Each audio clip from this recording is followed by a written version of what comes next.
Welkom mensen, welkom bij Hoe gebruik je een microscoop? Met ons gast, Hamza, en achter de camera achter Sami. Onze vriend hier, Hamza Gaddafi, zal u nu uitleggen hoe je een microscoop gebruikt. Nee, van Newton. De microscoop is heel makkelijk. Je begint altijd met een oculair van 40. Van 4 keer. Je ziet het dan goed. En daarna moet je die van de tweede doen. Daar wordt het beeld ietsje groter en duidelijker. Ja. Maar dat zoom je meer in. Ja, met die grote dan zie je het heel goed. Maar dat is wel wat moeilijker.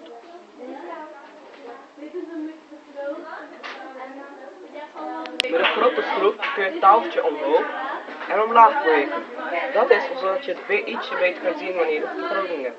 Met een kleine schroef kun je het beeld ietsje scherper maken. Altijd wanneer je met dit gaat gebruiken, dit is het preparaat, moet je altijd het licht aan hebben. Anders zie je helemaal niets. Nu komen de onderdelen van de microscoop.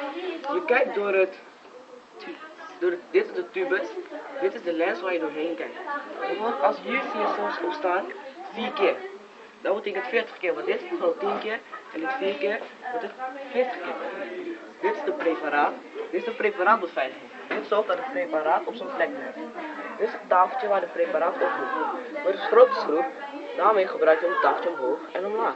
Dit is zodat het scherp. Hier zit een ledlampje in. Die zorgt ervoor dat je hier licht komt en je het heel goed kunt zien. Dit is de revolver met een vergroting eraan. Hier, dit is het statief. Hier pak je hem vast met zo, met één hand ook onderin. Zo hard. Als je die doet, dan kan hij breken. Pak de microscoop nooit aan de tubus vast.